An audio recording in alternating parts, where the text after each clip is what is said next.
Do you like the heat? Because we have a lot of it on the way for next week. Right now, what we're dealing with is high pressure. There is a low pressure system, though, in the U.S., and with that, there's a little trough that's extending up to the north from that. With it, some cloud cover, some drizzle we're expecting, so not big rains, at least for the GTA. It may be a little bit more persistent as you head toward Lake Huron tomorrow with a few light rain showers and possibly some storms in northwestern Ontario, too. Looking at our Saturday evening and onward through the weekend with those showers that we were just picking up, but then it goes away.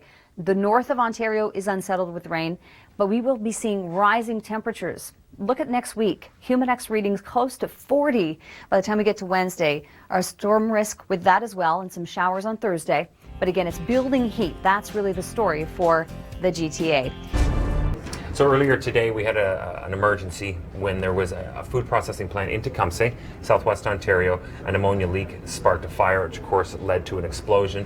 From a Windsor newspaper, Cheryl, these are some of the photos we had coming in. Yeah, we've got a couple of different images here to show you of what happened, and if you want to read the full story, you can find it online at theweathernetwork.com. Let's shift focus now to the west, where we have, of course, numerous fires still underway, some of them still under sort of out of control, some held, some under control too. The list of those being held: Slave Lake, Banff, the rest out of control. States of emergencies, tens of thousands of hectares burning. And this starts getting into acreage. I have another graphic I'm going to show you in a second, and you had an interesting stat on this, but for now, evac orders for a number of areas, including West Kelowna. And this actual story, we're going to have more on that coming up in Force of Nature for you throughout the hour, so you'll get the full details. But this is Glen Rosa, British Columbia, and again, still in that area near West Bank, near the Okanagan Valley, or in the Okanagan Valley, and some pretty interesting images of those bombers coming in and trying to do their work. And it's always the aerial images that gives us the true scope. So thanks a lot, Joel, for sending that along. More on Superstorm Ramison coming up in a second, but I want to close off with this. Now we're getting into over 100,000 hectares burning. The oldest lodge in the NWT, thankfully, was safe. But speak to that, Cheryl. 850,000 hectares burned, which is the equivalent of 2.1 acres. So we can relate. 2.1 million acres. 2.1 million acres. Crazy. Which is a bit more. I mean, we can relate to that more when we talk about real estate. We kind of typically talk about acres. So yeah, 2.1 million acres burned, which is 6 times the normal. Wow. To the Philippines we go to now. This was where typhoon at the time, Ramison, rolled through.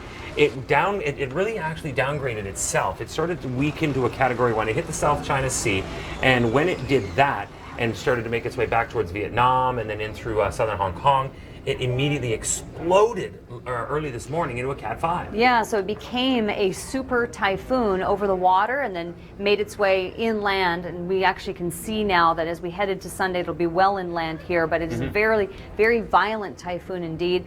And we're going to, of course, have more details on that throughout the hour. We also want to focus on, and thankfully, nothing in the Atlantic hurricane basin right now. No, actually, we've got dry conditions and high pressure through the Atlantic provinces, and that's going to be today for the next 3 to 4 days, which, of course, leads me to remember that we have your long-range forecast when we come back.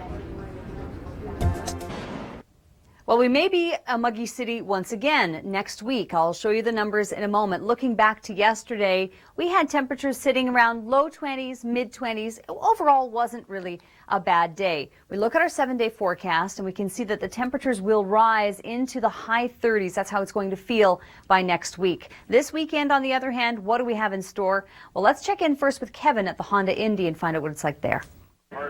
Okay, well, thank you very much, Kevin. Let's look ahead now to this evening in the GTA. What are we going to be dealing with? Well, still lots of bright skies, sunshine, and we have temperatures sitting in the low 20s. Still looking ahead, we talked about the 7-day forecast, but this is now just looking ahead to Monday for select cities.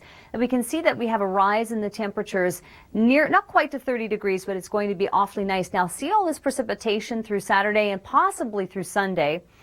That is from a little trough that's going to be coming through. Clouds, showers are possible around the GTA. So we'll have that to contend with tomorrow. We have the Long Ranger, and that's coming up with Chris and Dr. Doug coming up in just a few minutes.